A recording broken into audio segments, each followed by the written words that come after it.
জাতীয় দল নির্বাচনের ক্ষেত্রে বিসিবির বৈষম্যের শিকার হয়েছেন অনেক ক্রিকেটার। এমন অভিযোগ করেছেন জাতীয় দলের সাবেক ক্রিকেটার ও এ দলের অধিনায়ক এনামুল হক বিজয়।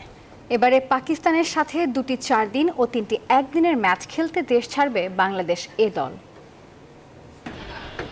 দেশের চলমান পরিস্থিতিতে সংকটে ক্রীড়া অঙ্গন। বাংলাদেশ ক্রিকেট বোর্ডও বড় সংকটের মুখে। তারপরও পাকিস্তানের বিপক্ষে সিরিজ সামনে রেখে জাতীয় দল ও এ দল চালিয়ে যাচ্ছে কঠোর অনুশীলন।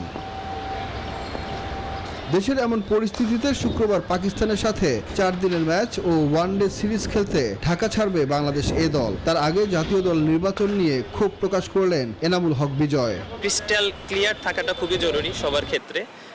আমি কেন টিমে আছি, আমি কেন বাদ পড়ছি, আমি কোথায় খেলছি, কি খেলছি না করছি, বা আমার ফ্যাসিলিটি কতটুকু হচ্ছে, আমি কতটুকু পাচ্ছি, এই জিনিসগুলো অবশ্যই প্রশ্নবোধক থাকে, যেগুলো আমরা সবাই চাই যে প্রশ্নটা। এখন এমনই ফুরফুরে মনে থাকবে সবাই।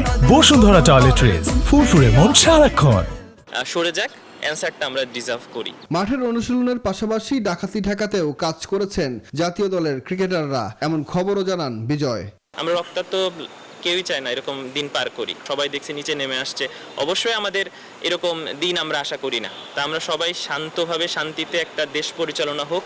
বিজয় বলেন, পাকিস্তান সফরের প্রতিটি ম্যাচে ভালো করতে চায় তার দল। এরকম একটা ট্যুর, এটার পরেই আবার আমাদের টেস্ট ম্যাচ শুরু হচ্ছে বাংলাদেশ টিমের, যেখানে অনেকগুলো প্লেয়ার কিন্তু আমাদের এই টিমে যাচ্ছে খেলার জন্য, তাদের প্রস্তুতির জন্য। তা আমার মনে হয় যে আসলে এই প্রস্তুতিটা আশা করি যে ন্যাশনাল টিমে খুব দারুণভাবে কাজে লাগবে, এবং অলমোস্ট অনেকগুলো প্লেয়ার আছে যারা একটা দারুণ এক্সপেরিয়েন্স হবে।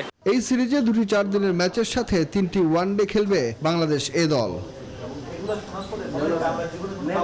সুখন সরকার, নিউজ 24, ঢাকা।